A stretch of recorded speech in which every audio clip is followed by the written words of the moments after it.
Сәлеметсіздер ме, құрметті тыңдаушылар? Бүгінгі лекциямыздың тақырыбы репродуктивті денсаулық. Жоспар. Репродуктивті денсаулықтың анықтамасы, кейін көрсеткіштері, репродуктивті денсаулыққа әсер ететін қоршаған орта факторлары, жұқпалы аурулар, аборт, бедеулік және отбасын жоспарлау.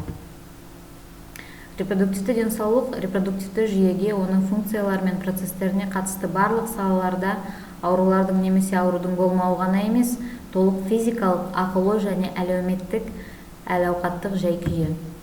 Халықтың денсаулығы, оның ішінде ұрпақты болу денсаулығы, халықтың экономикалық және әлеуметтік жағдайымен, демографиялық процестермен, өмірдің экологиялық жағдайларымен айқындалады. Репродуктивті денсаулық немен байланысты?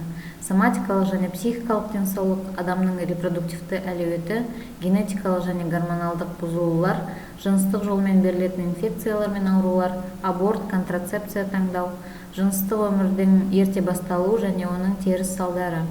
Репродуктивті денсаулық және жыныстық мәдениет деңгейі туралы ақпарат, репродуктивті денсаулыққа медициналық қызмет көрсету, мінез-құлқы, зиянды құмарлықтар, еңбек жағдайлары, қоршаған ортаның жай-күйі, болашақ ата-ананың жасы, тамақ өнімдерінің сапасы. Репродуктивті денсаулықтың кейбір көрсеткіштері. Жыл сайын әлемде жүктілік пен босануға байланысты себептер бойынша 600 мыңға жуық әйел негізінен дамушы елдерде өледі. Жыл сайын әлемде 200 мыңға жуық әйел жүктіліктің алдын алатын заттардың мүлдем болмауы немесе тиімділігінің жеткіліксіз болғаны үшін қайтыс болады. 350 миллион ерлі зайыптыларда жүктіліктің алдын алатын туралы ақпарат жоқ және оған қол жеткізе алмайды. Жылына шамамен 75 миллион жүктілік жоспарланбаған болып саналады.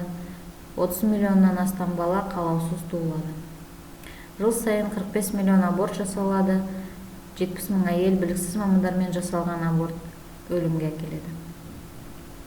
Жыл сайын Қазақстанда 14 жасқа дейінгі жасөспірімдерге 1,5 астам аборт жасалады. Жыл сайын әлемде жыныстық жолмен берілетін инфекциялардың 333 миллион жаңа жағдайы пайда болады.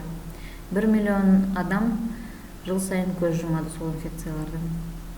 Орта есеппен алғанда әр минут сайын 6 адам АИТВ инфекциясымен ауырады. Соның ішінде 50-60% 20 жасқа дейінгі жастарға келеді. Әйелдердің 70%-дан астамы әйел жыныс саласындағы қабыну аурулардан зардап шегеді. Сыртқы орта және репродуктивті денсаулық. Репродуктивті денсаулық бұл адамның жыныстық саласының жай-күйі ғана емес, сонымен қатар жалпы әл-ауқаты, сыртқы факторлардың көп саны репродуктивті функцияға тікелей әсер етеді. Ол факторлар экология, стресстер, зиянды әдеттер, әйелдер мен ерлердің көп саны алкогольді ішімдіктер мен темекі шегеді. Жыныс мүшелерінің жарақаттары, әсіресе ер адамдардың, жоғарғы температураның әсері, дұрыс тамақтанбау. Болашақ ұрпақтың денсаулығы отбасының жоспарлаумен байланысты. Болашақ ананың қолайлы жасы 19 жастан 35 жас аралығында, босану арасындағы интервал 2-2,5 жылдан кем болмауы тиіс. Болашақ ата-ананың жіті жұқпалы аурудан 2 айдан кейін болашаққа жүктілік жоспарлау. Болашақ ата-ана жоспарланған жүктіліктен 2 ай бұрын зиянды әдеттер толық бас тарту керек. Созылмалы соматикалық аурулармен ауыратын әйелдер үшін жүктілік тұрақты ремиссия басталғанда және бір немесе 5 жыл бойы асқыну болмаған кезде ғана жол беріледі. Ол аурудың сипатына қарай. Қолайсыз факторлардан әсеріне ұшыраған қызметкерлерге жүктілік тұрақты бейімделуді дамытқаннан кейін жоспарлауға болады. Жұқпалы аурулар. Эпидемиологиялық паротит және жел шешек ерлердің бедеулігіне әкелуі мүмкін. Венерологиялық инфекциялар репродуктивті денсаулыққа әсер етеді, оның деңгейін төмендетеді. Оларға жататын гонорея, уреоплазмоз, трихомониаз, гениталды герпес, қышыма, контагиозды моллюск, мерез, хламидиоз, микоплазмоз, тағы да басқалар. АИТВ коомдук ден сактоонун негизги проблемаларынын бири болуп табылады. Бүгүнкү таңда бул вирус 32 миллиондон астам адам өмүрүн алып кетти. 2018 жылдын соңунда әлемде осы инфекция бар шамамен 37,9 миллион адамда болды. АИТВ инфекциясы бар жүкті және бала емізетін әйелдердің басым көпшілігі терапиямен қамтамасыз етілген. Бұл олардың денсаулығын қорғайды ғана емес, сонымен қатар жаңа туған нәрестеге берілуін болдырмайды. Репродуктивті денсаулықтың тағы бір мәселесі ол бедеулік. Репродуктивті жаста әйелге қандай да бір контрацепция құралдары мен әдістерін толық пайдаланбау кезінде жүкті бола алмаған ерлі зайыптылар бедеулік некелер болып саналады. Мұндай жұптар әрбір 100 жанұяға 10-нан 22%-ға дейін жиілікпен кездеседі.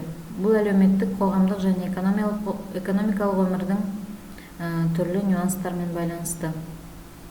Әйелдерде жыныстық органдар функцияларының бұзылуы 45,5-48% құрайды. Ерлердің бедеулігі 39,5-42,3%-ға дейін.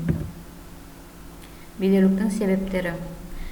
Ер адам белсіздігінің себептері: ағзада ақуыздың жетіспеушілігі, туа бітті ақаулар, ер адам жұмалағының төмен түспеуі, гормондардың бұзылуы, шылым шегу, ішімдік, химиотерапевтикалық дәрі-дәрмектер және анаболикалық стероидтардың қолданылуы.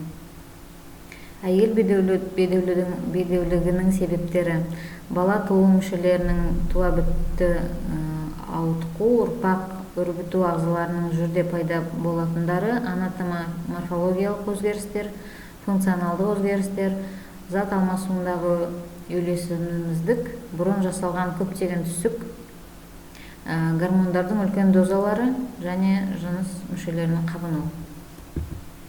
Контрацепция әдістері: гормоналды контрацепцияға бөлінеді, физиологиялық контрацепция, жатыр ішіндегі контрацепция, хирургиялық және де барьерный методы.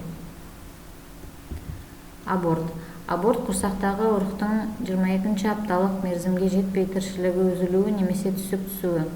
Жүктіліктің 14-15 аптасына жетпей ұрық тіршілігінің үзілуін ерте, ал 14-15 аптадан кейін үзілуін кеш түсік деп атайды. Аборттың ықтимал асқынулары: жатырдың перфорациясы, қан кету, жыныс мүшелерінің қабыну аурулары, аналық без және бүйрек үсті бездерінің дисфункциясы, бедеулік, жатырдан тыс жүктілік және депрессия. Отбасын жоспарлау артықшылықтары: әйелдердің денсаулығы үшін жүктілікке байланысты қатерді болдырмау, балалар өлімін төмендету, инфекциялардың алдын алу, адамдарға мүмкіндіктер беру және олардың білімін жақсарту, жасөспірім қыздар арасындағы жүктілік санын азайту, халық санының өсуінің баяулауы. Қалаулы бала: бұл психологиялық көңіл-күй, бұл баланы бақытты, қуанышты оқиға ретінде пайда болуын күту. Бұл жүктілікке және сәбидің пайда болуына байланысты ашусыз, шыдамдылық пен ықыласпен байланысты барлық қолайсыздықтарды жеңуге ішкі дайындық. Назарларыңызға көп рахмет.